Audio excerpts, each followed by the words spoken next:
Environmental Sociology, topic 212. Coastal areas environmental issues. Coastal area के environmental issues बहुत बड़ा threat हैं ग्लोबल सोसाइटी के लिए. The inter government oceanographic commission with in UNESCO का जो इंटर गवर्नमेंटल ओशनोग्राफिक कमीशन है, रिसर्च करता है ओशन की जो इन्वायरमेंटल इश्यूज हैं, प्रॉब्लम्स हैं उनके लिए. The marine pollution is introduced by the man. जो समुद्रों के अंदर जो मैरीन पोल्यूशन है वो मैन मेड पोल्यूशन है, ह्यूमन एक्टिविटी की वजह से वो पैदा होती है. डायरेक्टली और indirectly of substance or energy into the marine environment including bays. जो डायरेक्टली और इनडायरेक्टली ह्यूमन बीइंग्स जो स्पेशली बेज में भी वो इंजेक्ट करते हैं उस पोल्यूशन को. Harm to living resources. समंदर के अंदर रहने वाली जो समुद्री मखलूक है, आबी हयात है, उसको हार्म होता है. The second, threats to human health. समंदर से जो हवाएं आती हैं अगर वो पोल्यूटेड एयर लेके आएंगी साथ में जो लोग समंदरों के साथ साथ रहते हैं, वहाँ की एक सॉयल है, सॉयल की फर्टिलिटी, अगर कोई हार्मफुल चीज़ें समंदर से उस ज़मीन के साथ इंटरेक्ट कर रही हैं वहाँ रहने वाले लोगों के साथ, तो वो इटसेल्फ ह्यूमन हेल्थ के लिए बहुत डेंजरस हैं. Hindrance to maritime activities including fishing. Fishing पहले तो मछलियाँ ख़त्म हो जाएंगी, और या फिशिंग जब हम करते हैं अगर मैसिव हो रही है उस सीजन में जब ब्रीडिंग हो रही है फिशेस की, या उसको इस मैक्सिमम करते जा रहे हैं और ये नहीं ख्याल रखा जा रहा कि इससे ओवरऑल इकोलॉजिकल डैमेज हो सकता है. Impairing the quality for use of sea water.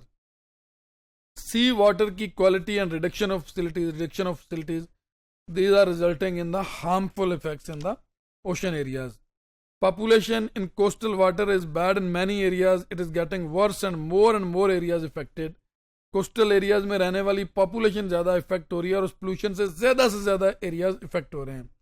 For example, according to a national strategy to restore coastal and western habitat, 95% of San Francisco's Bay's original wetland have been destroyed. वहाँ pollution की वजह से और man made activity की वजह say about 90% of ocean जो हैं वो डिस्ट्रॉय हुए हैं. 80 से 30% कोस्टल वेटलैंड, अदर जो इन्वायरमेंटल जो पोल्यूशन हैं उनकी वजह से डैमेज हुई हैं. कोस्टल पोल्यूशन की टाइप्स कौन कौन सी हो सकती हैं? बैक्टीरियाज हैं, वायरस हैं, जो direct water, dirty water, the waste water, industrial waste जो पानी में शामिल होता है. ऑक्सीजन रिड्यूसिंग, ऑक्सीजन कम होती है क्योंकि एयर पोल्यूशन होती है, such as sewerage and carbon based waste and dissolved carbon based material जो डायरेक्ट सी वाटर में, ओशन वाटर में शामिल होते हैं.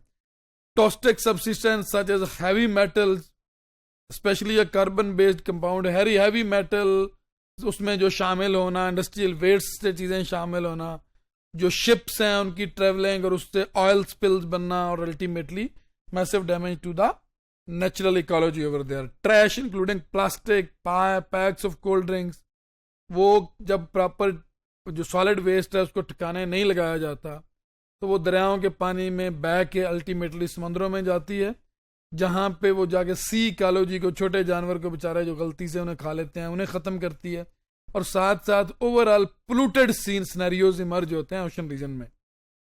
शिप नॉइज, जब बहरी जहाज चलते हैं पानी में तो उनकी शोर से ओवरऑल इकोलॉजिकल डिग्रेडेशन होती है, specially noise that interface with the maritime mammals and other animals communicating and hearing.